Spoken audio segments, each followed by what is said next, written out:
ಹರಿ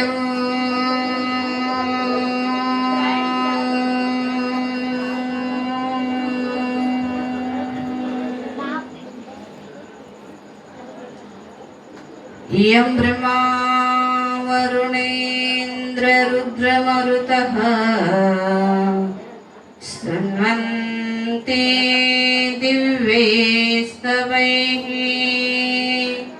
ವೇದೈಃ ಸಾಂಗಪದಕ್ರಮೋಪನಿಷದೈಃ ಗಾಯಂತಿ ಯಂ ಸಾಮಗಾಃ ಧ್ಯಾನಾವಸ್ಥಿತತದ್ಗತೇನ ಮನಸಾ ಪಶ್ಯಂತಿ ಯಂ ಯೋಗಿನಃ ಯಶಾಂ ತಂ ನಾವಿದುಸುರಾಸುರಗಣಾಃ ದೇವಾಯ ತಸ್ಮೈ ನಮಃ ದೇವಾಯ ತಸ್ಮೈ ನಮಃ.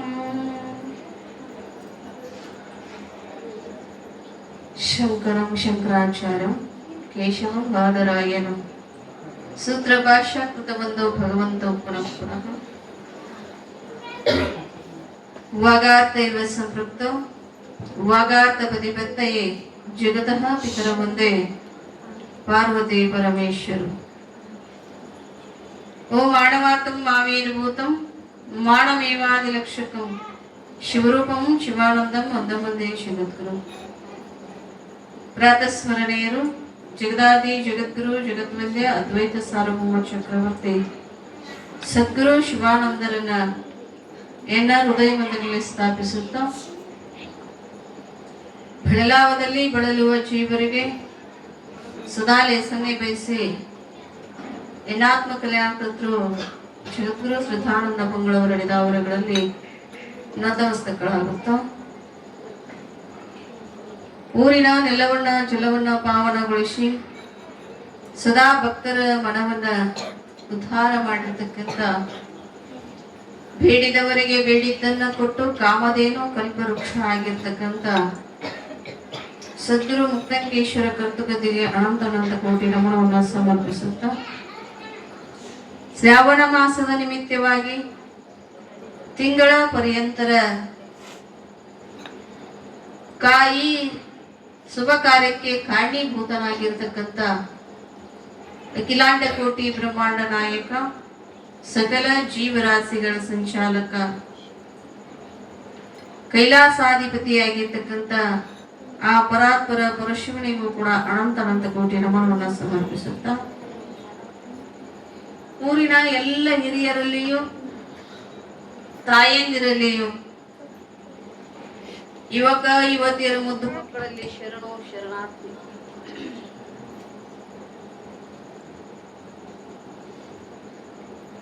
ಯಾವ ಶ್ರಾವಣ ಮಾಸದ ನಿಮಿತ್ತವಾಗಿ ಶಿವ ಪುರಾಣವನ್ನ ತಾವೆಲ್ಲರೂ ಕೇಳ್ತಾ ಇದ್ದೀರಿ. ನಾವು ಏನಾಗಿವಿ ಅಂದ್ರೆ ಪುನರಪಿ ಜನನಂ ಪುನರಪಿ ಮರಣಂ. ಏನಾಗಿವಿ? ಹುಟ್ಟಿದ್ಯಾಕ ಸಾಯಕ್ಕ ಸಾತ್ಯಾಕ ಎದಕ್ಕೆ ಬಂದೀವಿ ನಾವು ಭೂಮಿಗೆ? ಹುಟ್ಟಾಕ ಸಾಯಕ್ಕ ಹುಟ್ಟಾಕ ಸಾಯಕ್ಕ.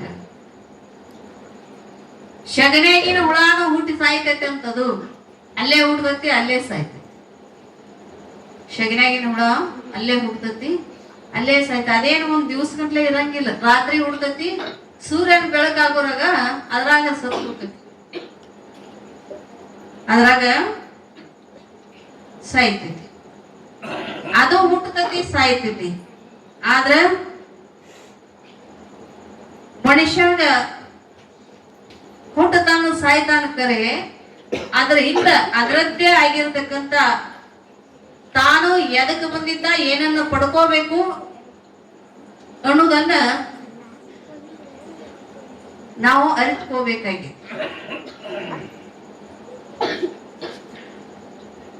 ಅದಕ್ಕ ಮಹಾತ್ಮರು ಹೇಳಿದ್ರು, ಶರಣರು ಹೇಳ್ತಾರ, ಬಾಳೆಗೆ ಏನಾದದ್ದು ಗೊನೆಯಾದದ್ದೇ ಕಡೆ, ಬಾಳೆಗೆ ಕೊನೆಯಾದದ್ದೇ ಕಡೆ, ಚೇಳಿಗೆ ಬಸುರಾದದ್ದೇ ಕಡೆ, ವೀರಂಗೆ ರಣರಂಗವೇ ಕಡೆ. ಮನುಷ್ಯ ಜನ್ಮಕ್ಕೆ ಈ ಭಕ್ತಿಯೇ ಕಡೆ ನೋಡ, ಈ ಜನ್ಮಕ್ಕ ಭಕ್ತಿಯೇ ಕಡೆ ನೋಡ ಕೂಡಲ ಸಂಗಮ ದೇವ. ಬಹಳ ಚಂದ ಹೇಳ್ಕೊಂಡು ಬಂದ್ರು ಅವರು. ಬಾಳೆಗೆ ಗೊಣೆ ಆದದ್ದ ಕಡಿ ಅಂತ ಹೇಳಾಕತ್ತಾರ. ಅದು ಬಾಳೆ ಹಚ್ಚಿರ್ತೀವಲ್ಲ, ಬಾಳೆ ಸಸಿಯನ್ನು ನಟ್ಟಿರ್ತೀವಿ. ಆ ನಟ್ಟಿರ್ತಕ್ಕಂತ ಸಸಿ ಸೀದಾ ಹೋಗತಿ. ಎಲ್ಲಿ ಬಿಸಿಲು ಟೊಂಗಿ ಏನು ಬೇರೆ ಬೇರೆ ಹೇಳಂಗಿಲ್ಲ. ಅದ್ರದ್ದು ಕೂಡ ಸೀದಾ ಏನು ಒಂದ್ ಹಚ್ಚಿರ್ತೀವಿ, ಒಂದ ಬೆಳಿತೈತಿ. ಒಂದ ಬೆಳೆದು ಫಲ ಕೊಡ್ತೈತಿ. ಫಲ ಕೊಟ್ಟ ಮೇಲೆ ಮತ್ತೆ ಬ್ಯಾರೆ ಚಿಗಿತೈತಿ ಏನಂದ್ರೆ ಇಲ್ಲ, ಅದನ್ನ ತೆಗೆದ ಬಿಡ್ಬೇಕು. ನಾವು ಬಾಳೆಯನ್ನ ತೆಗೆದ ಬಿಡಬೇಕು. ಅದ್ರ ಬಾಜುಕ್ ಬೇರೆ ಮತ್ತ ಬೇರೆ ಅದು ಒಂದೇ ಬರ್ತೈತಿ, ಒಂದೇ ಗುಣಿ ಕೊಡ್ತೈತಿ, ತಾನು ಒಂದೇ ಹೋಗಿ ಬಿಡ್ತೈತಿ. ಅದೇ ಜನ್ಮದ ಕಡಿ ಮತ್ ಬೇರೆ ಯಾವ್ದಾದ್ರು ಅದು ಚಿಗಿತು ಮತ್ತೆ ಬೇರೆ ಕಡೆ ತಂಗಿ ಕೊಟ್ಟು ಫಲ ಕೊಡ್ತೈತಿ ಏನಿಲ್ಲ. ಒಂದೇ ಹೋಗತೈತಿ, ಒಂದೇ ಟೊಂಗಿಲೆ ಒಂದ ಗುಣಿ ಇರ್ತೈತಿ. ಗುಣಿ ಹಣ್ಣಾದ ಮೇಲೆ ಅದು ಬೇರೆದವ್ರಿಗೆ ತಾನು ಸ್ವಾರ್ಥ ಇಲ್ಲ, ತಾ ತಿನ್ನಲ್ಲ, ಬೇರೆಯವರು ತಕ್ಕೋತಾರ. ಯಾವುದು ದೇವರ ಹುಡಿಗೆ ಹೋಗತಿ, ಯಾವುದು ದೇವರ ಅಭಿಷೇಕಕ್ಕೆ ಹೋಗತಿ, ಯಾರು ಮನುಷ್ಯನ ಮಟ್ಟಿಗೆ ಹೋಗತಿ, ಏನೇನೋ ಔಷಧಕ್ಕೆ ಹೋಗತಿ. ನೋಡ್ರಿ ಅದರಿಂದ ಎಷ್ಟು ಉಪಯೋಗ ಐತಿ. ಬಾಳೆಹಣ್ಣಂದ್ರೆ ಎಲ್ಲದಕ್ಕೂ ಮುಂದೆ ಬೇಕು. ಬಾಳೆಹಣ್ಣಂದ್ರ ಎಲ್ಲದಕ್ಕೂ ಮುಂದೆ ಬೇಕು. ಎಲ್ಲಾರ ದೇವಸ್ಥಾನಕ್ಕೆ ಹೋದಿವಂದ್ರೆ ಮನ್ಯಾಗ ನಮಗ ಅಡಿಗೆ ಮಾಡ್ಕೊಂಡು ಎಡಿಗೆ ಇದನ್ನ ತಗೊಂಡು ಹೋಗ್ಲಿಕ್ಕೆ ಆಗ್ಲಿಕ್ಕಂದ್ರು, ನೈವೇದ್ಯ ತಗೊಂಡು ಹೋಗ್ಲಿಕ್ಕೆ ಆಗ್ಲಿಕ್ಕಂದ್ರೆ ಏನ್ ಮಾಡೋದು, ಅಲ್ಲೇ ಹಣ್ಣು ಕಾಯಿ ಮಾಡಿಸ್ಕೊಡ್ ಬಂದ್ರ ಎಷ್ಟು ಶ್ರೇಷ್ಠವಾದದ್ದು. ಅದಕ್ಕೆ ಒಂದ ಜನ್ಮ ಐತೆ ಅಂತ. ಅದಕ್ಕೆ ಏನೈತಿ, ಒಂದ ಜನ್ಮ ಐತೆ ಅಂತ.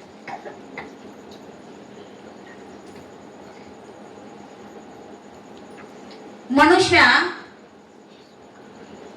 ಬಹಳ ಅಹಂಕಾರಿಯಾಗಿರ್ಬಾರ್ದಂತ. ಯಾಕಂದ್ರೆ ದಕ್ಷ ಬ್ರಹ್ಮನ ಪರಿಸ್ಥಿತಿ ಏನಾಯ್ತು, ಬಹಳ ಅಹಂಕಾರ ಮಾಡಿದ. ಅದು ಶ್ರೇಷ್ಠವಾಗಿರ್ತಕ್ಕಂಥ ಭಗವಂತನಿಗೆ ಅಹಂಕಾರ ತೋರಿಸಿದ. ಸೃಷ್ಟಿ ಸ್ಥಿತಿ ಲಯ ಈ ಮೂರು ಕಾರಣಕರ್ತನಾಗಿರತಕ್ಕಂಥ ಭಗವಂತನಲ್ಲಿ ಏನು ತೋರಿಸಿದ, ಅಹಂಕಾರ ತೋರಿಸಿದ. ಒಬ್ಬಾಕಿ ಸೊಸಿ ಬಂದಿದ್ಲ ಶ್ರೀಮಂತರ ಮನೆಯಿಂದ. ಶ್ರೀಮಂತರ ಸೊಸಿ ಮಾಡ್ಕೊಂಡಿದ್ರತ್ತ. ಬಹಳ ಶ್ರೀಮಂತ ಹೆಣ್ಮಗಳು, MA ಎಲ್ಲ ಮುಗಿಸಿಬಿಟ್ಟಿದ್ದು, ಸಾಲಿ ಎಲ್ಲ ಮುಗಿಸಿದ್ರು. ಅತ್ತಿ ಮನ್ಯಾಗ ಗಂಡನ ಮನೆಗೆ ಬಂದ ಮೇಲೆ ಏನಿರ್ತೈತಿ ಅದನ್ನ ಗಂಡನ ಮನೆಯಾಗಿದ್ದನ್ನ ಸ್ವೀಕಾರ ಮಾಡಿ ನಾವು ಏನೋ ಮುಂದೆ ನಡಿಬೇಕಾಗ್ತೈತಿ. ಆದ್ರೆ ಈ ಹೆಣ್ಮಗಳು ಏನಾಗಿತ್ತು ಅಂದ್ರೆ, ಶ್ರೀಮಂತರ ಮನೆಯಿಂದ ಬಂದಿದ್ಲು, ಸಾಕಷ್ಟು ಶಾಲೆ ಕಲ್ತಿದ್ಲು. ಅತ್ತಿ ಮನ್ಯಾಗ ಬಾಳ ಏಮಿದ್ದು ಈಗೆಲ್ಲ MA ಮಾಡಿ ಬಂದಾಳ, ಹೌದಲ್ಲ? ಬಾಳ ಎಮ್ಮಿದ್ದು, ಬಾಳ ಎಮ್ಮಿ ಬಾಳ ಎಮ್ಮಿದ್ರ ಅವು ಹಿಂಡ್ತಾವು, ಹೌದಲ್ಲ? ಹಾಲ ಕರಿಬೇಕು, ಅದನ್ನ ಹೈನಾ ಚೆನ್ನಾಗಿ ಸ್ವಚ್ಛತೆಯಿಂದ ಅದನ್ನ ಏನ್ ಮಾಡ್ಬೇಕು, ಹೈನಾ ಮಾಡಬೇಕು. ಹಂಗಾಗಿ ಒಮ್ಮೆ ದಿನ ಅತ್ತಿ ಅವನ ಹಾಲು ಕರೆದು ಅದನ್ನ ಚೆನ್ನಾಗಿ ಹೈನಾ ಮಾಡಿ ಯಾರು ಬೇಡಿದವ್ರಿಗೆ ಅಥವಾ ಡೈರಿಗೋ ಅಥವಾ ಬೇಡಿದವ್ರಿಗೋ ಕೊಟ್ಟು ಸ್ವಚ್ಛತಾ ಹೈನಾ ಮಾಡ್ತಿದ್ಲು. ಒಮ್ಮೆ ಅತ್ತಿಗೆ ಎಲ್ಲೇ ಊರಿಗೆ ಹೋಗುದು ಬಂತು. ಊರಿಗೆ ಹೋಗುದು ಬಂದಾಗ ಅತ್ತಿ ಹೇಳಿದ್ಲು, ತಂಗಿ ನಾನು ಬರುದು ಲೇಟ್ ಆಯ್ತಂದ್ರೆ ಏನ್ ಮಾಡು, ಒಂದಿಟ್ಟು ಎಮ್ಮಿ ಏನ್ ಮಾಡುದು, ಹಾಲು ಕರ್ಕೊ. ಅವಾಗ ಆಯ್ತ್ರಿ ಅತ್ತೆರ ಅಂದ್ಲು. ಯಾವಾಗ ಆಯ್ತಂದ್ಲು, ಈಗ ಅತ್ತೆ ಆಯ್ತು ನಾನು ಸಸಿ ಮಾಡ್ಕೋತಾಳ ಅಂತ ಪಾಪ ನಿಶ್ಚಿಂತೆಯಿಂದ ಏನ್ ಮಾಡಿದ್ಲು, ಊರಿಗೆ ಹೋದ್ಲು. ಊರಿಗೆ ಹೋದ್ಮೇಲೆ ಮತ್ತೆ ಮುಳುಗತಿ ಅತ್ತಿಗೆ ಬರೋದೊಂದಿಟ್ಟು ಲೇಟ್ ಆಯ್ತು. ಲೇಟ್ ಆದಾಗ ಈಕಿ ಇನ್ನೇನ ಸಾಯಂಕಾಲ ಎಮ್ಮೆಯನ್ನ ಕರೆದು ಒಲಿ ಮೇಲೆ ಇಟ್ಟು ಕಾಸ್ಬೇಕಂತ ವಿಚಾರ ಮಾಡಿದ್ದು.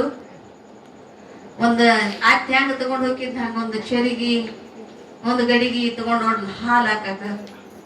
ತಗೊಂಡ್ ಹೋಗಿ ಗಡಿಗೆ ಚರಿಗೆ ತಗೊಂಡ್ ಹೋಗಿ ಚರಿಗ್ಯಾಗ ಒಂದಿಷ್ಟು ನೀರು ತಗೊಂಡ್ ಹೋಗಿದ್ಲು. ದಂದಕ್ಯಾಗ ಹೋಗಿ ನಿಂತ್ಲು. ಅಲ್ಲೇನಾಗಿತ್ತು, ಎಲ್ಲ ದನಗಳು ಸಗಣಿ ಏನ್ ಮಾಡಿದ್ದು ಹಾಕಿ ಬಿಟ್ಟಿತ್ತು. ದಂದಕ್ಯಾಗ ನಿಂದ್ರಲ್ದಂಗ ಆಗಿತ್ತು. ನಾವು ಮೊದಲು ಏನ್ ಮಾಡ್ಬೇಕಂದ್ರೆ ಹಾಲು ಕರ್ಕೊಳ್ಳೋಕ್ಕಿಂತ ಮುಂಚೆ ಒಂದು ಅರ್ಧ ಗಂಟೆಗಿಂತ ಮುಂಚೆ ನಾವ್ ಏನ್ ಮಾಡ್ಬೇಕು, ಆ ದಂದಕ್ಕೆ ಸ್ವಚ್ಛ ಮಾಡ್ಕೋಬೇಕು. ಅಂದ್ರ ಹೋಗಿ ನಮ್ಮಲ್ಲಿ ಕುಂತ ಹಾಲು ಕರಿಯಾಕತ್ತೇವೆ. ಆದ್ರೆ ನಾವ್ ಏನ್ ಮಾಡ್ತೀವಿ, ಹಾಲು ಅಷ್ಟ ಬೇಕು, ಎಮ್ಮಿ ಬೇಡ. ಯಾಕ್ರಿ, ಆಕಳು ಬೇಡ, ಹಾಲು ಮಾತ್ರ ಬೇಕು. ಹಾಲು ಹಂಗ ಬರ್ತೈತಿ, ಹಂಗ ಬರಂಗಿಲ್ಲ. ಅದನ್ನ ಹೊರಗ್ ಕಟ್ಟು ಒಳಗ್ ಕಟ್ಟು, ಹಸಿ ಮೇವ್ ಹಾಕ್, ಒಣ ಮೇವ್ ಹಾಕ್, ಅದು ಮೂತ್ರ ಹಾಕಿರ್ ಹೊಡಿಬೇಕು, ಸಗಣಿ ಹಾಕಿರ್ ಹೊಡಿಬೇಕು. ಹೆಂಗ ಈಗ ಮೂಗ ಹೆಂಗ್ ಮಾಡೋದು, ಮೂಗ್ ಕಟ್ಕೊಂಡ ಹೊಡೆದ್ರಾಕತಿ. ಏನಂತಾರ ಆ ಕಡೆ ಈ ಕಡೆ ನಿಮ್ ಹಳ್ಳಿಯಾಗ ಅಂತಾರಿಲ್ಲ ಗೊತ್ತಿಲ್ಲ. ನಮ್ ಕಡೆ ಮಂದಿ ಏನಂತಾರ, ದನ ಕಟ್ಟಿದ್ರ ದನಕ್ಕಿಂತ ಕಡಿ ಆದ್ರೂ ದನ ಅಕ್ಕಾವಂತ. ಏನ್ ಅಕ್ಕಾವಂತ, ಎದರ್ಕಿಂತ ಕಡಿ ಆಗ್ಬೇಕು, ನಾವು ದನದಂಗಿದ್ರ ಅಲ್ಲಿ ಏನಾಗ್ತೈತಿ, ಅವ್ ಜೋಪಾನ ಅಕ್ಕಾವ. ಈ ಹೆಣ್ಮಗಳ ಕೆಳಗೆ ಇಳಿಬೇಕಂತಾಳು, ಅವೆಲ್ಲ ಸಗಣಿ ಹಾಕಿದ್ದು. ಸಗಣಿ ಹಾಕಿದ್ದು, ಆ ಸಗಣಿ ಹಾಕಿದಾಗ ಈಕೆಂದು ಕಟ್ಟಿ ಮ್ಯಾಗ ನಿಂತಿದ್ಲು. ಅದ್ ಕಟ್ಟಿ ಬಾಜು ಕೆಮ್ಮಿತ್ತು. ಕಟ್ಟಿ ಮೇಲೆ ನಿಂತಿದ್ಲು, ಕಟ್ಟಿ ಬಾಜು ಕೆಮ್ಮಿತ್ತು. ಆ ಎಮ್ಮಿಗೆ ಅಂದು ಈ ಸುಮ್ಮನೆ ನಿಂದ್ರು. ನನಗ್ ತೆಳಗಿಳಿದು ಹಿಂಡಾಕ ಆಗಂಗಿಲ್ಲ, ನಾ ಯಾವಾಗೂ ತೆಳಗಿಳಿದಿಲ್ಲ, ನಾ ದುಬ್ಬದ ಮ್ಯಾಗ ಕುಂತ ನಿನ್ನ ಏನ್ ಮಾಡ್ತೀರಿ, ಎಲ್ಲಿ ಕುಂತ, ದುಬ್ಬದ ಮ್ಯಾಗ. ಎಲ್ಲಿ ಕುಂತ ಹಾಲು ಕರಿಕತ್ತೀವಲ್ಲ, ಹಾಲು ಎಲ್ಲಿ ಕುಂತ್ರ ಬರ್ತಾವು, ಕೆಳಗ್ ಕುಂತ್ರ ಬರ್ತಾವು. ನಮ್ಮಲ್ಲಿ ಏನಿರ್ಬೇಕು, ಕಿಂಕರತ್ವ ಇರ್ಬೇಕು. ನಮ್ಮತ್ತೆ ಶಂಕರತ್ವ ಇತ್ತಂದ್ರೆ ಕಿಂಕರ ಆಗಕ್ ಆಗಂಗಿಲ್ಲ, ಕಿಂಕರತ್ವ ಇದ್ರೆ ಶಂಕರ ಆಗಕ್ ಬರ್ತೈತಿ. ಅದ್ಯಾಕೈತ್, ನಾ ಶಂಕರನ ಅದೀನಂದ್ರ ಆಗಂಗಿಲ್ಲ. ನಮ್ಮ ಹತ್ರ ಏನಿರ್ಬೇಕು, ಮೊದಲ ಕಿಂಕರ ಆಗಬೇಕು. ಫಕೀರನಾಗಬೇಕಾದರೆ ಮನದ ವಿಕಾರ ಹರಿದಿರ್ಬೇಕಂತ. ಮೊದಲು ಫಕೀರ ಆಗಬೇಕಂತೀನಿ ಅಲ್ಲ, ನೀನು ಮನುಷ್ಯನೊಳಗೆ ವಿಕಾರನ ಹರಿದು ಹೋಗಿರ್ಲಿಕ್ಕಂದ್ರ ಫಕೀರ ಆಗ್ಲಿಕ್ಕೆ ಸಾಧ್ಯ ಇಲ್ಲ. ಅದಕ್ಕ ಇಲ್ಲಿ ಏನ್ ಹೇಳಾಕತ್ತಾರ ಅವರು, ದಕ್ಷ ಬ್ರಹ್ಮನಿಗೆ ಅಹಂಕಾರ ಬಂತು, ತಾನು ಹೆತ್ತ ಮಗಳಂತೂ ಕೂಡ ನೋಡ್ಲಿಲ್ಲ. ಅಷ್ಟು ವಿಜೃಂಭಣೆಯಿಂದ ಮದುವೆ ಮಾಡಿ ವಜ್ರ ವೈಡೂರ್ಯವನ್ನ ಬಂಡಿ ತುಂಬಾ ಹೇರಿ ಕಳಿಸಿ ಸಂಭ್ರಮದಿಂದ ಮಗಳನ್ನ ಗಂಡನ ಮನೆಗೆ ಕಳಿಸಿದ್ದ. ಆದ್ರೆ ಎಷ್ಟಕ್ಕಾಗಿ, ಕುಲ್ಲಕ ಮಾತು ಎಷ್ಟಾಗಿತ್ರಿ, ಅದು ಬರೀ ಎದ್ದು ಕೈ ಮುಗಿಬೇಕಾಗಿತ್ತು ಅಂತ. ಅಳಿಯ ಎದ್ದು ಕೈ ಮುಗಿಬೇಕಾಗಿತ್ತು, ಸ್ವಾಗತ ಮಾಡಬೇಕಾಗಿತ್ತಂತ. ಇಷ್ಟು ಮಾತಿಗಾಗಿ ಏನಾಯ್ತಲ್ಲಿ, ಕೋಲಾಹಲನೆ ನಡೀತಿ. ಆ ಇಷ್ಟು ಮಾತಿಗಾಗಿ ಯಾರ ಜನನಾಯ್ತು, ವೀರಭದ್ರ ಮಹಾಕಾಳಿಯ ಜನನಾಯ್ತು. ಯಾರ್ದು, ಕಾಳಿಯ ಜನನಾಯ್ತು. ಯಾಕಾಗಬೇಕಾಗಿತ್ತು ನಾವು ತಿಳ್ಕೊಂಡೀವಿ. ದಕ್ಷ ಬ್ರಹ್ಮಣ ಸಂಹಾರ ಮಾಡೋದಕ್ಕ ವೀರಭದ್ರ ಹುಟ್ಟಿದ, ಕಾಳಿ ಹುಟ್ಟಿದ ಅಂತಲ್ಲ. ನಮ್ಮ ವೀರಶೈವ ಧರ್ಮ ಹಾಳಾಗಿ ಹೊಂಟಿತ್ತು, ನಾವು ಲಿಂಗಾಯತರ ನಾಶವಾಗಿ ಹೊಂಟಿದ್ದೀವಿ. ಅದನ್ನ ಸ್ಥಾಪನೆ ಮಾಡ್ಲಿಕ್ಕೆ ಅವನು ಜನನಾತೆ ವಿನಃ ಅವನು ಸಂಹಾರ ಮಾಡಕ್ಕಲ್ಲ. ನಮ್ಮ ಮನುಷ್ಯನೊಳಗೆ ಇದ್ದಿರ್ತಕ್ಕಂಥ ಅಹಂಕಾರ ಸಂಹಾರ ಮಾಡಕ್ ಹುಟ್ಟಿ ಬಂದವ. ಎದಕ್ಕ, ನಮ್ಮ ಮನಸ್ಸೊಳಗೆ ಇದ್ದಿರ್ತಕ್ಕಂಥ ಅಹಂಕಾರವನ್ನು ಸಂಹಾರ ಮಾಡ್ಲಿಕ್ಕೆ ಅವನು ಜನನಾಯ್ತು. ನಮ್ಮೊಳಗೆ ಏನು ಹೊಕ್ಕೊಂಡವು? ದುಷ್ಟ ರಾಕ್ಷಸ ಗುಣಗಳು ಹೊಕ್ಕೊಂಡವ್. ಯಾವ ದಕ್ಷ ಅನ್ನುವಂಥವ್ ನಮ್ಮೊಳಗೂ ಅದ, ನಮ್ಮೆಲ್ಲರೊಳಗೂ ಅದ. ಆ ನಮ್ಮೊಳಗಿರ್ತಕ್ಕಂಥ ರಾಕ್ಷಸನನ್ನು ನಾಶ ಮಾಡಲಿಕ್ಕೆ ಅವನು ಜನನಾಯ್ತು. ಯಾಕ? ನಾವು ಲಿಂಗ ಕಟ್ರಿ ಪೂಜೆ ಮಾಡ್ರಿ, ಲಿಂಗ ಕಟ್ರಿ ಪೂಜೆ ಮಾಡ್ರಿ, ಮಂತ್ರೋಪದೇಶ ಗುರುಗಳಿಂದ ತಗೋರಿ, ಮಂತ್ರ ಉಪದೇಶ ತಗೊಂಡು ಅವನ ಮಂತ್ರವನ್ನ ನುಡಿರಿ ಅಂತ ಯಾಕೆ ಹೇಳ್ತೀವಿ? ನಮ್ಮಲ್ಲಿ ಇರ್ತಕ್ಕಂಥ ಅಜ್ಞಾನ ನಾಶ ಆಗಿ ಜ್ಞಾನೋದಯ ಆಗ್ಲಿಕ್ಕೆ ನಾವೇನ್ ಮಾಡ್ತೀವಿ? ನಮಗ ಗುರು ಬೇಕು, ಗುರು ಬೇಕು. ಅದಕ್ಕೆ ನಾವ್ ಏನ್ ಮಾಡ್ಬೇಕು? ಸದಾ ಲಿಂಗವಂತರದೀವ ಅಂದ್ರೆ ಬಾಳ ಯಾರ ಕೊಳಗು ಕಾಣೋಲ್ಲು ರೀ. ಯಾಕ್ರಪ್ಪ? ಯಾರ ಕೊಳಗು ಕಾಣೋವಲು. ವ್ಯಸನಗಳನ್ನ ಮಾಡ್ಲಿಕ್ಕೆ ಜಾಗ ಎಲ್ಲಿ ಸಿಗುವಲ್ಲು. ದೇವಸ್ಥಾನ ಮಠಮಾನ್ಯಗಳಲ್ಲಿ ನಾವು ಯಾವ ಸ್ವಚ್ಛತಾ ಇಡಬೇಕನ್ನೋದು ನಾವು ಮರ್ತು ಹೋಗಿಬಿಟ್ಟಿವಿ. ಹೌದಲ್ಲ? ಮೊದಲು ಏನಾಗ್ಬೇಕಾಗೈತಿ? ನಮ್ಮ ಮನಸ್ಸು ಹಸನ ಆಗ್ಬೇಕಾಗೈತಿ, ಆಮೇಲೆ ಇದು ಹಸನ ಆಗತ್ತೆ. ಮನಸ್ಸ ಹಸನ ಇಲ್ಲ ಅಂದ್ರೆ ಇದನ್ನ ಹಸನ ಮಾಡಕ್ ಆಗಂಗಿಲ್ಲ. ಈ ವಿಕಾರ ಒಳಗಿತ್ತು ಅಂದ್ರೆ ಹೊರಗಿನ ವಿಕಾರವನ್ನು ಹಸನ ಮಾಡಕ್ ನಮಗ ಸಾಧ್ಯ ಆಗಂಗಿಲ್ಲ. ನಾವೇನ್ ಮಾಡ್ಬೇಕು? ನಮ್ಮೊಳಗಿನ ವಿಕಾರತೆಯನ್ನು ತೊಡೆದು ಹಾಕ್ಲಿಕ್ಕೆ ಲಿಂಗ ಪೂಜಾ, ಗುರುಗಳು, ಜಂಗಮ ಸೇವಾ ಇವನ್ನೆಲ್ಲ ಮಾಡ್ತಾ ಹೋಗ್ಬೇಕು. ನಾವು ಎಲ್ಲದರಲ್ಲಿ ಸೇವಾ ಮುಖ್ಯ. ಯಾವ್ದಕ್ಕೂ ಒಲಿಲಿಕ್ಕಂದ್ರು ನೀ ಲಿಂಗ ಪೂಜೆ ಮಾಡು, ಜಂಗಮ ಪೂಜೆ ಮಾಡು. ಯಾವುದಕ್ಕೂ ಒಲಿಲಾದಂತ ಭಗವಂತ ಸದ್ಗುರುನಾಥ ಎದಕ್ ಒಲಿತಾನೋ ಅಂದ್ರೆ ಸೇವೆಗೆ ಒಲಿತಾನಂತ. ಸೇವೆಗೆ ಒಲಿತಾನ. ನೀ ಮನಮುಟ್ಟಿ ಸೇವಾ ಮಾಡಿದ್ದೆ ಅಂದ್ರೆ ಸೇವೆಗೆ ಒಲಿತಾನ. ಸೇವಾದಲ್ಲಿ ಅಷ್ಟೊಂದು ಶಕ್ತಿ ಐತಿ ಅಂದ್ರೆ ಸೇವೆ ಒಳಗೈತಿ. ಸದ್ಗುರುನಾಥನ ಒಲಿಸ್ಕೋಬೇಕಾಗಿತ್ತಂದ್ರೆ ನಿನ್ನ ಸಂಪತ್ತ, ನೀ ಹುಟ್ಟಿರ್ತಕ್ಕಂತ ಬಟ್ಟೆ, ನೀನು ಎಷ್ಟೇ ಸಂಪತ್ತೈತಿ, ನಂದಿಷ್ಟು ಹೊಲ ಮಣಿ ಐತಿ, ಇಷ್ಟೊಂದು ವಜ್ರ ವೈಡೂರಿ ನನ್ನಲ್ಲಿ ಐತಿ, ಇಷ್ಟು ಸಂಪತ್ತೈತಿ, ಇದಕ್ಕೆಲ್ಲ ಒಲಿತಾನ. ನಾವು ಹುಟ್ಟಿರ್ತಕ್ಕಂತ ಬಟ್ಟೆಯನ್ನ ನೋಡಿ ಒಲಿತಾನಂದ್ರೆ ಒಲಿಯಕ್ ಸಾಧ್ಯ ಇಲ್ಲ. ಎದಕ್ ಒಲಿತಾನೋ? ಮನಮುಟ್ಟಿ ಸೇವಾ ಮಾಡಿದ್ದಕ್ಕೆ ಸದ್ಗುರುನಾಥ ಭಗವಂತ ಒಲಿತಾನ.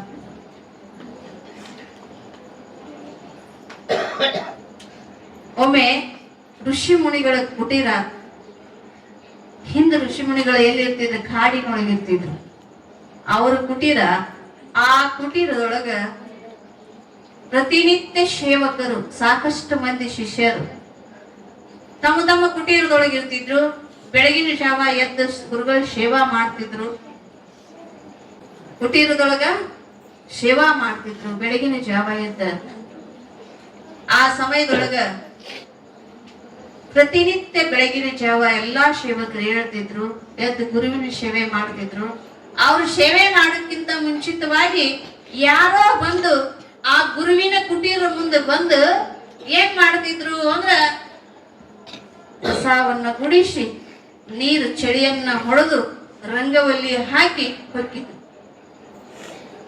ಇದನ್ನ ಶಿಷ್ಯರು ದಿನ ನೋಡ್ತಿದ್ರು. ಯಾರು ಮಾಡ್ತಾರ ಅನ್ನೋದ ನಮಗ್ ಗೊತ್ತಾಗಲ್ಲ. ಯಾರು ಮಾಡ್ತಿದ್ದಾರು? ಇಷ್ಟೆಲ್ಲ ಸೇವಾ ಮಾಡ್ತಾರ. ನಾವು ಹೇಳಿದ್ರಾಗ ನಾವು ಮಾಡ್ಬೇಕಂದದ್ದನ್ನ ಅವ್ರು ಮಾಡ್ತಾರ. ಯಾರು ಮಾಡಕತ್ತಾರು?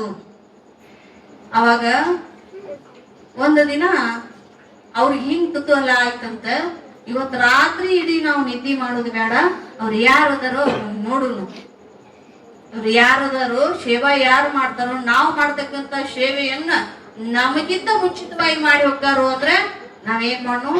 ಅವ್ರು ಯಾರದಾರೋ ಅವ್ರನ್ನ ಕಂಡು ಹಿಡಿನು ಅಂತ ರಾತ್ರಿ ಎಲ್ಲ ನಿದ್ದೆ ಮಾಡ್ಲಿಲ್ಲಂತ್ರಿ. ಗುರುಗಳ ಸೇವೆ ಯಾರು ಮಾಡ್ತಾರೋ ಅಂತ ಕುತೂಹಲದಿಂದ ಕಾಯ್ತಾ ಕುಂತ್ರು ರಾತ್ರಿ ಇಡೀ ಎಲ್ಲ. ಕಾಯ್ತಾ ಕುಂತಾಗ ಹಿಂಗಾಯ್ತತ್ತೆ, ರಾತ್ರಿ ಎಲ್ಲ ಕುಂತಿದ್ರು. ಬಾಳ ಕಪ್ಪಾಗಿರುವಂತ ಸ್ತ್ರೀಯರು.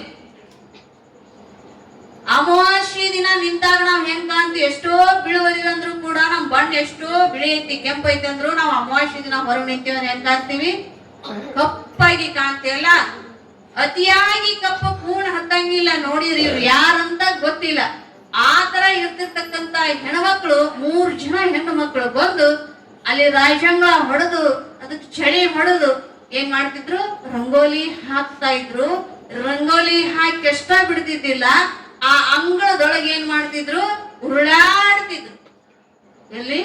ಅಂಗಳದೊಳಗೆ ಉರುಳಾಡ್ತಿದ್ರು. ಉರುಳಾಡಿ ಸಾಷ್ಟಾಂಗ ಹಾಕಿ ಯಾರ ಅಂಗಳ ಮುಂದೆ? ಋಷಿ ಮುನಿಗಳ ಗುರುಗಳ ಅಂಗಳ ಮುಂದ ಹಾಕಿ ನಮಸ್ಕಾರ ಮಾಡಿ ಎದ್ದು ನಿಲ್ಲೂರಾಗ ಅವ್ರು ಹೆಂಗ್ ಹಾಕಿದ್ರು ಅಂದ್ರೆ ಕರ್ರಗೆ ಇರ್ತಿದ್ರಲ್ಲ, ಅವ್ರು ಹೆಂಗ್ ಕಾಣ್ತಿದ್ರು ಅಂದ್ರೆ ಅಷ್ಟು ತೇಜಸ್ ಹೊಳಿತಿತ್ತಂತ. ಅಷ್ಟೇ ಮುಗಿಸ್ಕೊಂಡ್ ತಮ್ಮ ಕೆಲಸ ಏನಿತ್ತು ಅಂತ ಮುಗಿಸ್ಕೊಂಡು ಹೊರಟಿದ್ರು. ಇವ್ರೇನು ಕಾಯ್ತಾ ಕುಂತಿದ್ರಲ್ಲ, ಅವ್ರು ಕರ್ವಿದ್ರು, ತಾಯಂದ್ರ ನೀವ್ ಯಾರು ನಿಲ್ರಿ ಅಂದ್ರು. ಅವಾಗ ಹಂಗ ಒಂದ್ ಹೆಜ್ಜೆ ಮುಂದಿಟ್ರು. ಇಲ್ಲ ನೀವ್ ನಿಲ್ರಿ ಯಾರು ಅಂತಂದಾಗ ನಿಂತ್ರು. ನಿಂತು ಮುಂದೆ ಬಂದ ಅವ್ರ ಮುಂದ ಗುರುಗಳು ಶಿಷ್ಯರು ಕೈ ಮುಗಿದ, ನೀವ್ ಯಾರಂತ ಗೊತ್ತಾಗ್ಲಿಲ್ಲ, ನಾವ್ ಮಾಡುವಂತ ಸೇವೆಯನ್ನ ನಾವ್ ಹೇಳೋಕ್ಕಿಂತ ಮುಂಚಿತವಾಗಿ ಬಂದು ಮಾಡ್ತೀರಿ, ಆದ್ರೆ ನೀವ್ ಯಾರು ನಮಗ್ ನೀವು ತಿಳಿಸ್ಬೇಕು ಅಂದಾಗ ಅವಾಗ ಅವ ಸ್ತ್ರೀಯರು ಹೇಳಿದ್ರಂತ, ನೋಡಪ್ಪ ನಾವ್ ಯಾರತ್ತ ತಿಳ್ಕೊಬೇಕಾ ನೀವು? ಹೌದು, ನಾವು ತಿಳ್ಕೊಳ್ಳೇಬೇಕು. ಅದಕ್ಕಾಗಿ ಇವತ್ತು ರಾತ್ರಿ ಇಡೀ ನಾವು ನಿದ್ದೆ ಮಾಡಿಲ್ಲ.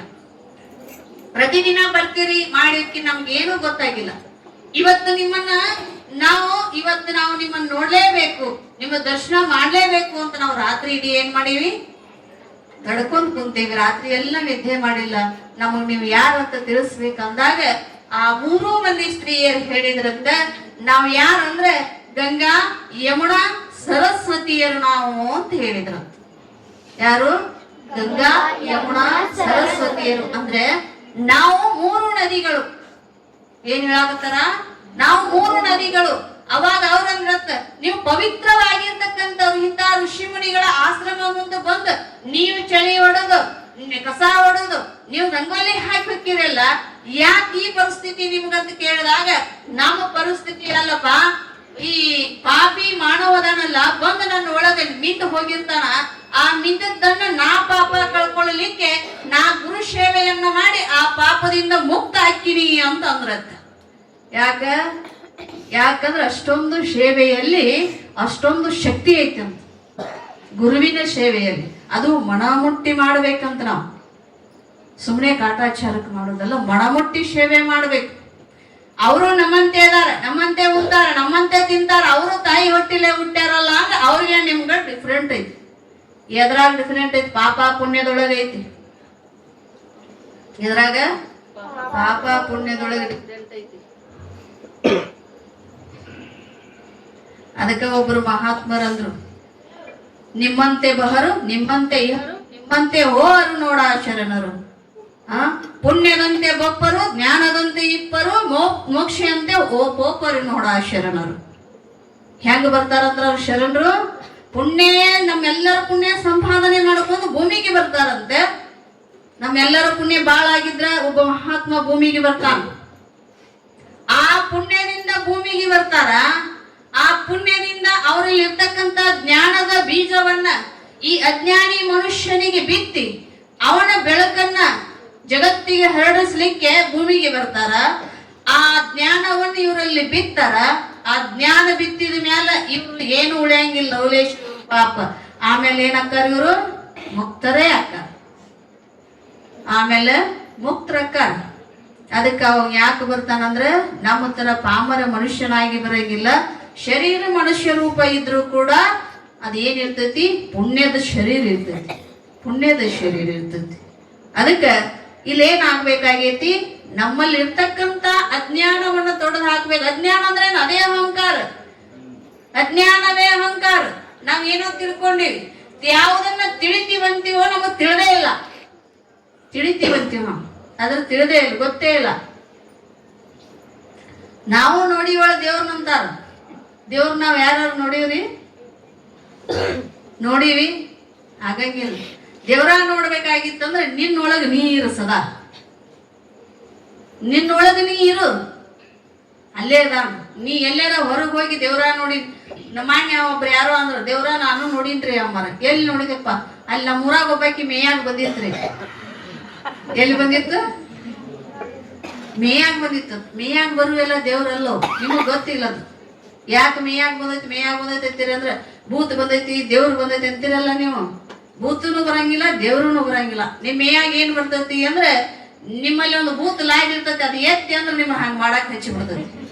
ನೀವು ಅನ್ಕೋತೀರಿ ದೇವ್ರು ಬಂದಾವು, ದೇವ್ರು ಬಂದಾವು. ಯವ್ವ ಏನ್ ಕೇಳ್ತಿ ಕೇಳುವ, ಯವ್ವ ಏನ್ ಬಿಡ್ತಿ ಬೇಡ, ಏನ್ ತಪ್ಪಾಗೈತೆ ನಂದು. ಶುರುವಾಯ್ತು ನೋಡಿ ಇವ್ರು ಕೇಳಾಕ. ಅಡ್ ಬೀಳ್ತಾರ, ಉದ್ದು ಬೀಳ್ತಾರ, ನೋಡ್ಬೇಕನ್ನ.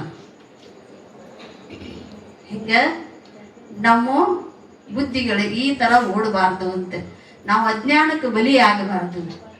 ನಮ್ಮಲ್ಲಿ ಜ್ಞಾನೋದಯ ಆಗಬೇಕಾಗಿತ್ತು ಅಂದ್ರೆ ನಮ್ಮಲ್ಲಿ ಇರ್ತಕ್ಕಂಥ ಅಹಂಕಾರ ಏನಾಗಬೇಕು, ನಾಶ ಆಗಿ ಹೋಗ್ಬೇಕು. ಹೆಂಗ ದಕ್ಷ ಬ್ರಹ್ಮನಲ್ಲಿ ಇರ್ತಕ್ಕಂಥ ಅಹಂಕಾರ ಎಲ್ಲಿವರೆಗೆ ಇತ್ತು ಅಂದ್ರೆ ವೀರಭದ್ರ ಬಂದು ಸಂಹಾರ ಮಾಡುವವರೆಗೇನೋ ದಕ್ಷ ಬ್ರಹ್ಮನಲ್ಲಿ ಏನಿತ್ತು, ಅಹಂಕಾರ ಇತ್ತು. ಎಲ್ಲಿವರೆಗೆ ವೀರಭದ್ರ ಬಂದು ದಕ್ಷ ಬ್ರಹ್ಮಣ ಸಂಹಾರ ಮಾಡಿದ ಮಾಡುವವರೆಗೂ ಕೂಡ ಏನಾಗಿತ್ತು, ಅವನಲ್ಲಿ ಅಹಂಕಾರ ಉಟ್ಕೊಂಡಿತ್ತು. ಅಷ್ಟ ಅಲ್ಲದನ ಹೊರಗೆ ಏನು ಎಷ್ಟು ದೇವತೆಗಳ ಸಿಗುತ್ತಾರ ಅಷ್ಟು ದೇವತೆಗಳಾಗ್ಲಿ ಮಾಡವರನ್ನಾಗ್ಲಿ ಕಾಳಿ ಚಂದ ಆಡಾಕತ್ತಿದ್ಲು. ಹೊರಗೆ ಏನ್ ಮಾಡಾಕತ್ತಿದ್ಲು, ಚಂದ ಆಡಾಕತ್ತ. ಚೆಂದ ಅಂದ್ರೆ ಏನ, ಬಾಲ್ ಅಲ್ಲ, ರುಂಡ ಚಂದ ಆಡಾಕತ್ತಿದ್ಲು. ನೀವು ಬಾಲ್ ಅಂತೀವ್ರಿ, ಚಂದ ಅಂದ್ರ ಎಟ ಬಾಲ್ ಮಾಡಿದ್ರಿ.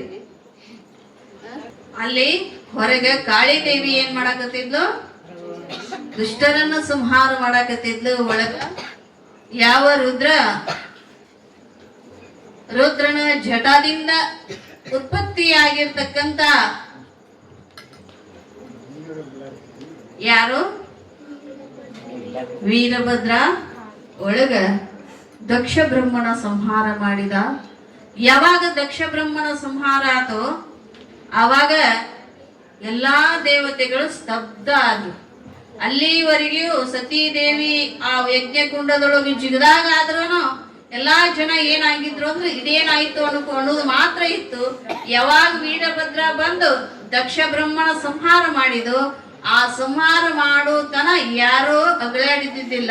ಯಾವಾಗ ಸಂಹಾರ ಮಾಡಿದ ಎಲ್ಲ ದಿಕ್ಕಿಗೊಬ್ಬೊಬ್ಬರು ದೇವತೆಗಳು ಹೊರಟು ಬಿಟ್ರು, ದಿಕ್ಕಿಗೊಬ್ಬೊಬ್ಬರು. ಅವಾಗ ವಿಷ್ಣು ದೇವ ನಿಂತಂತ ಎಲ್ಲಾ ದೇವತೆಗಳ ನಿನ್ನೆ ನಾಶ ಮಾಡ್ತಾನೋ ಅಂತ ಅಡ್ಡು ಬಂದು ಯುದ್ಧಕ್ಕೆ ನಿಂತಂತೆ. ಯಾರ ಜೋಡಿ, ವೀರಭದ್ರನ ಜೋಡಿ.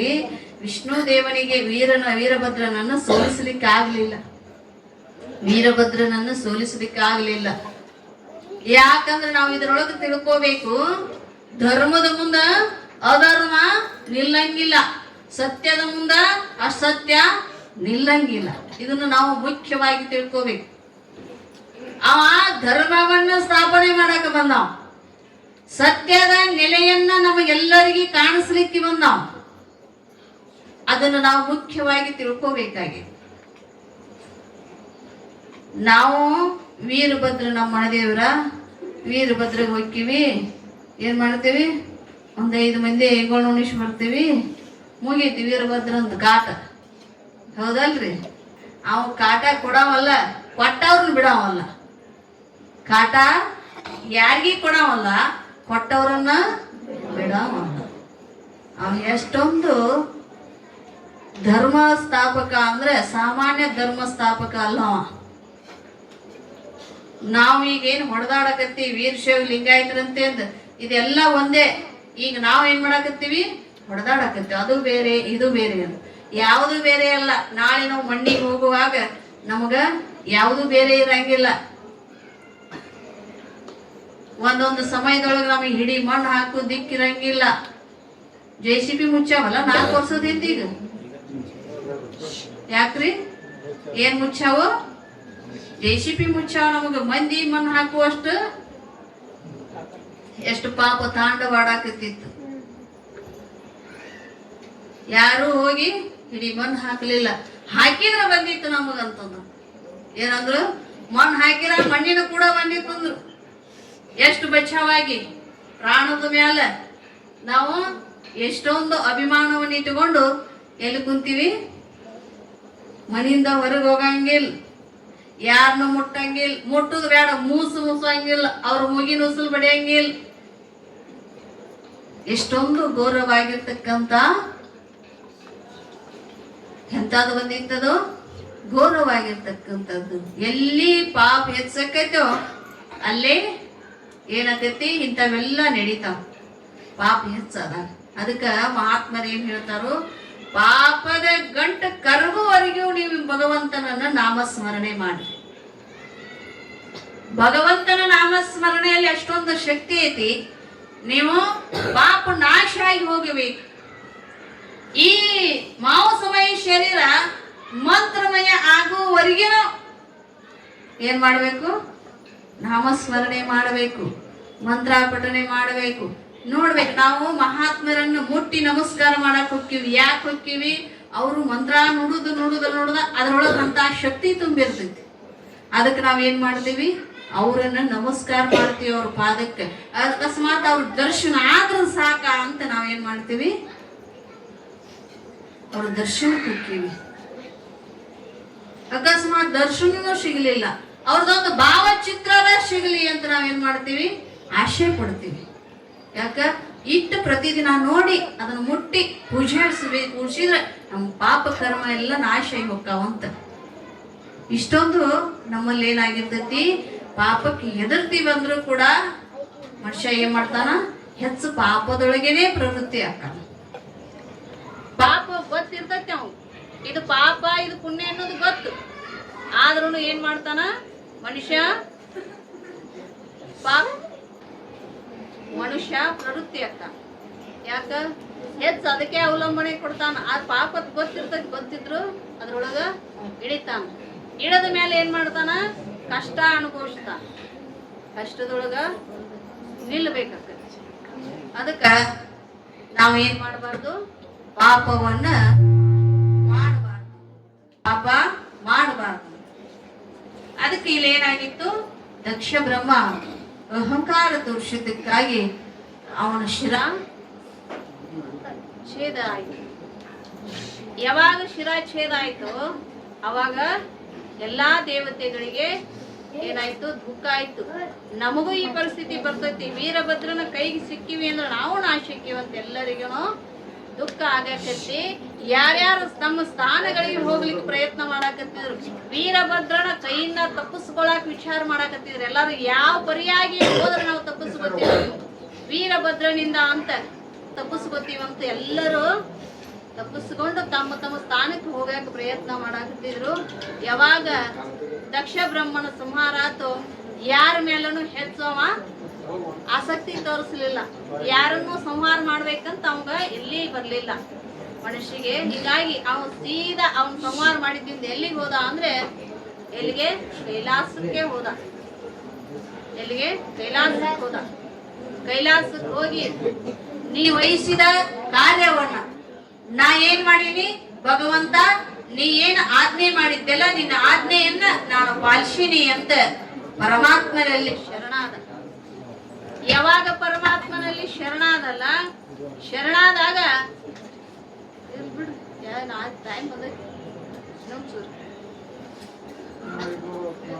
ಯಾವಾಗ ಪರಮಾತ್ಮನಲ್ಲಿ ಶರಣಾದಲ್ಲ, ಶರಣಾದಾಗ ಪರಮಾತ್ಮ ಅಂದ ಅಲ್ಲಿ ಏನ್ ಮಾಡಿ ಬಂದೆಪ್ಪ ಅಂದಾಗ ದಕ್ಷ ಬ್ರಹ್ಮನ ನಾಶ ಮಾಡಿ ಬಂದೀನಿ ಅಂತಂದ. ಅವಾಗ ಎಲ್ಲಾ ದೇವತೆಗಳು ಬಂದು ಪರಮಾತ್ಮನಿಗೆ ಶರಣಾದ್ರು. ದಕ್ಷ ಬ್ರಹ್ಮ ನಾಶ ಆಗ್ಯಾನ ತಂದೆ. ಆದ್ರೆ ಸತಿ ದೇವಿಯ ದೇಹ ಮಾತ್ರ ಎಲ್ಲೈತಿ? ಅಗ್ನಿಕುಂಡದ ಬಾಜುಕ ಇನ್ನ ಸತಿ ದೇವಿ ದೇಹ ಅಲ್ಲೇ ಉಳ್ಕೊಂಡೈತಪ್ಪ ಭಗವಂತ, ನೀನು ಬರಬೇಕು ಅಂತ ಎಲ್ಲಾ ದೇವತೆಗಳು ಭಕ್ತಿಯಿಂದ ಕೇಳ್ಕೊಂಡ್ರು. ಭಕ್ತಿಯಿಂದ ದೇವ ಅನ್ನೋ ದೇವತೆಗಳೆಲ್ಲರೂ ಏನ್ ಮಾಡಿದ್ರು? ಪರಮಾತ್ಮನಲ್ಲಿ ಶರಣ ಹೋದಾಗ ಪರಮಾತ್ಮ ಅಲ್ಲಿಂದ ಎಲ್ಲಿ ಬಂದ ಅಂತ ದಕ್ಷ ಬ್ರಹ್ಮನ ಆಸ್ಥಾನಕ್ಕೆ ಬಂದ. ದಕ್ಷ ಬ್ರಹ್ಮನ ಆಸ್ಥಾನಕ್ಕೆ ಬಂದಾಗ ನೋಡ್ತಾನ ಸಾಕಷ್ಟು ರುಂಡು ಗುಂಡುಗಳು ಮನುಷ್ಯರು ಎಲ್ಲರೂ ಬಿದ್ದಿದ್ರು. ಎಲ್ಲಿ? ದಕ್ಷ ಬ್ರಹ್ಮನ ರಾಜ್ಯದೊಳಗೆ. ದಕ್ಷ ಬ್ರಹ್ಮನ ರಾಜ್ಯದೊಳಗೆ ಎಲ್ಲರೂ ಬಿದ್ದಿದ್ರು. ಯಾರ ಕೈ ಹೋಗಿತ್ತು, ಯಾರ ಕಾಲು ಹೋಗಿತ್ತು, ಎಷ್ಟೋ ಹಾನಿಯಾಗಿತ್ತು. ಎಲ್ಲರೂ ಏನ್ ಮಾಡಿದ್ರು? ಅಲ್ಲಿ ಬಿದ್ದಿದ್ರು. ಅವಾಗ ಪರಮಾತ್ಮ ಬಂದು ನೋಡುತ್ತ ಏನಾಗಿತ್ತು ಅಂದ್ರೆ, ಯಾವ ಪ್ರಸೂತಿ ದೇವಿ ಪರಮಾತ್ಮನ ನೋಡಿದ ಕ್ಷಣದಲ್ಲೇನೆ ಏನ್ ಮಾಡಿದ್ಲು? ಒಂದು ಶರಣಾಗ್ಲು. ಯಾರಿಗೆ?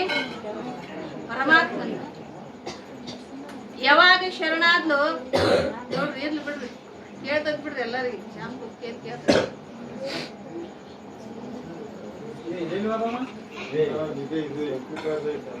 ಯಾವಾಗ ಶರಣಾದ್ಲು ಅವಾಗ ಪರಮಾತ್ಮ ಕೇಳ್ತಾನ, ಯಾಕವ ಇಷ್ಟೊಂದು ದುಃಖ ಮಾಡ್ಕೊಳಕತ್ತಿ ಅಂದಾಗ ಲೋಕದೊಳಗ ಎಲ್ಲಾ ಹೆಣ್ಣು ಮಕ್ಕಳಿಗೆ ಏನು ಯಾವ ಭಾಗ್ಯ ಮುಖ್ಯ? ಮುತ್ತೈದೆ ಭಾಗ್ಯ ಮುಖ್ಯ. ಎಲ್ಲಾ ಹೆಣ್ಣು ಮಕ್ಕಳಿಗೆ ಮುತ್ತೈದೆ ಭಾಗ್ಯ ಮುಖ್ಯ. ಆ ಮುತ್ತೈದೆ ಭಾಗ್ಯವನ್ನ ನೀ ನನಗ್ ಕರುಣಿಸ್ಬೇಕು ಅಂತಂದಾಗ ಪರಮಾತ್ಮ ಅಂತಾನ, ಇದು ಆಗಲಾರದ್ದು. ಕರುಣಿಸ್ಬೇಕಂದ್ರ ಅವನ್ ಚೆಂಡ ಎಲ್ಲಿ ಹೋಗಿ ಬಿದ್ದೈತಿ? ಅಗ್ನಿ ಕುಂಡದೊಳಗೆ ಹೋಗಿ ಬಿದ್ದೈತಿ. ಇದು ಆಗ್ಲಾರದ್ದು ಅಂದಾಗ, ಇಲ್ಲ ನೀನ್ ಯಾವುದೇ ಪರಿಸ್ಥಿತಿಯಿಂದ ನನ್ನ ತಾಳಿ ಭಾಗ್ಯ ಉಳಿಸ್ಲೇಬೇಕು. ನೀ ಏನಾಗಿ ಭಕ್ತವಸ್ತಲ ಅದಿ, ನಾ ಭಕ್ತಿಯಿಂದ ನಿನ್ನಾಗಿ ಶರಣಾಗಿನಿ. ನಾ ಶರಣಾದವ್ರನ್ನ ನೀನು ಕಾಯ್ಬೇಕಾದದ್ದು ನಿನ್ನ ಧರ್ಮ. ನನಗ ನನ್ನ ಭಾಗ್ಯವನ್ನು ಉಳಿಸಿಕೊಳ್ಳಲೇಬೇಕು. ಈಗ ಪಂಚ ಭಾಗ್ಯಗಳು ಬಂದಾವ. ಯಾವ ಗೃಹಲಕ್ಷ್ಮಿ, ಯಾವ ಲಕ್ಷ್ಮಿಗಳಿವ ನಮಗೆ ಯಾಕರ ಗೊತ್ತಿಲ್ಲ. ಅವಕ್ಕೆ ಸುಮ್ಮ 5 ಭಾಗ್ಯ ಅಂತಾರ ಅಷ್ಟೇ, ಉಳಿದದ್ದೇನು ಗೊತ್ತಿಲ್ಲ. ಆದ್ರೆ ಈ ಭಾಗ್ಯ ಹಟ್ಟಿದಷ್ಟ ಇದು. ನಮ್ಮ ಜಗತ್ತಿನ ಹೆಣ್ಣು ಮಕ್ಕಳ ಧರ್ಮವನ್ನು ಕಾಪಾಡಬೇಕಾಗಿತ್ತ ಏನ್ ಬೇಕು? ತಾಳಿ ಭಾಗ್ಯ. ತಾಳಿ ಭಾಗ್ಯ, ತಾಳಿ ಭಾಗ್ಯ ಮುಖ್ಯ ಹೆಣ್ಣು ಮಕ್ಕಳಿಗೆ.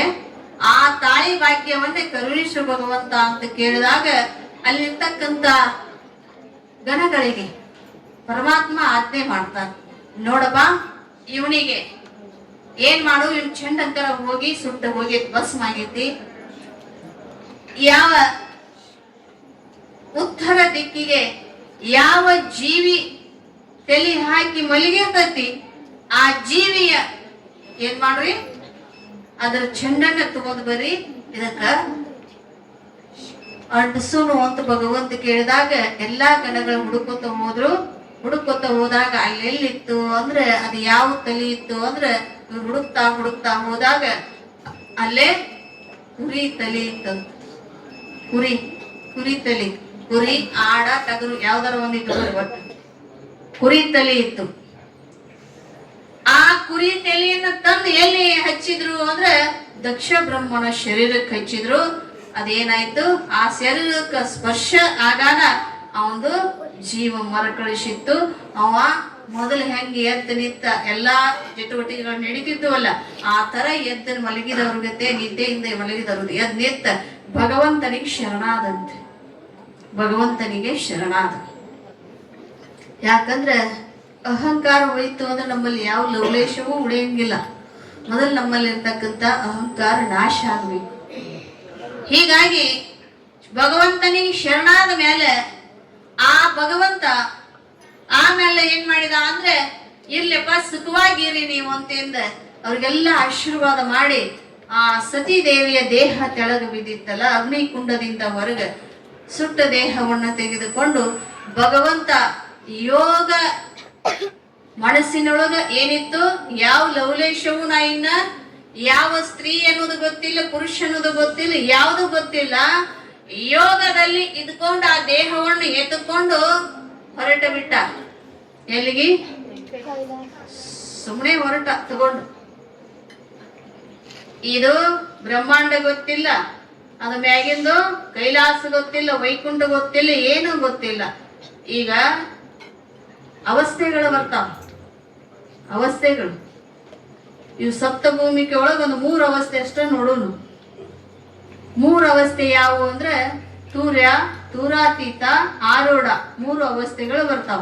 ಈ ಕಡೆ 4 ಅವಸ್ಥೆಗಳನ್ನ ಆಮೇಲೆ ಮತ್ತ ಇವು 3 ಅವಸ್ಥೆಗಳೊಳಗ ಒಂದ್ ಯಾವ್ದಾರು ಅವಸ್ಥೆ ಇತ್ತು ಅಂದ್ರೆ ಏನಾಕತಿ, ಈ ಬಾಹ್ಯ ಪ್ರಪಂಚ ಅಂದ್ರೆ ಈ ಲೋಕದ ಗೊಡವೆಗೆ ಇರಂಗಿಲ್ಲ. ಅವ್ರು ತಮ್ಮ ಶರೀರದ ಮೇಲೆ ತಾವೇ ಪ್ರಜ್ಞೆ ಇರಂಗಿಲ್ಲ ಅವ್ರಿಗೆ. ಹೀಗಾಗಿ ಏನಾಗಿತ್ತ, ಯೋಗಾರೂಢನಾಗಿ ಅವ ತನ್ನ ಶರೀರ ಪರವೇ ಇಲ್ಲದೆ ಸತಿ ದೇವಿಯ ದೇಹವನ್ನ ಹೊಂಟು ಬಿಟ್ಟಿದ್ದ. ಎಲ್ಲಾ ದೇವತೆಗಳು ನೋಡ್ತಾ ಇದ್ರು.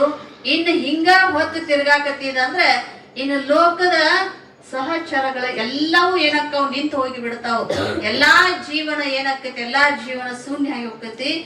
ಇದೇ ನಿಂತು ಹೋಗ್ತೈತಿ ಲೋಕವನ್ನ ಏನೋ ಲಾಲನೆ ಪಾಲನೆ ಮಾಡೋದೆಲ್ಲ ನಿಂತು ಹೋಗ್ತೈತಿ ಅಂತ ತಿಳಿದ ವಿಷ್ಣು ವಿಚಾರ ಮಾಡಿ ಏನ್ ಮಾಡಿದ ಅಂದ್ರೆ ಆ ಸತಿ ದೇಹವನ್ನು ಹೊತ್ತು ಒಯ್ಯುವ ಸಮಯದೊಳಗ ವಿಷ್ಣು ತನ್ನ ಕೈ ಒಳಗಿರ್ತಕ್ಕಂಥ ಚಕ್ರವನ್ನ ಆ ದೇಹಕ್ಕೆ ಬಿಟ್ಟ.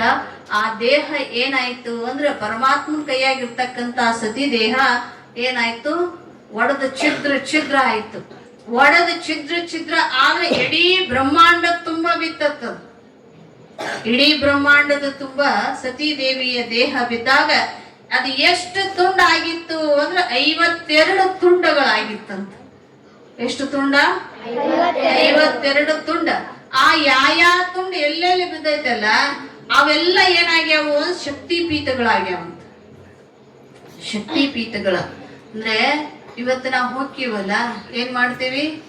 ಇಲ್ಲಿ ತುಳಜಾ ಭವಾನಿಗೆ ಹೋಗ್ತೀವಿ, ಅದು ಶಕ್ತಿ ಪೀಠೆ, ಅದು ಸತೀದೇವಿ ದೇಹದ ಇದೆ ತುಂಡೆ.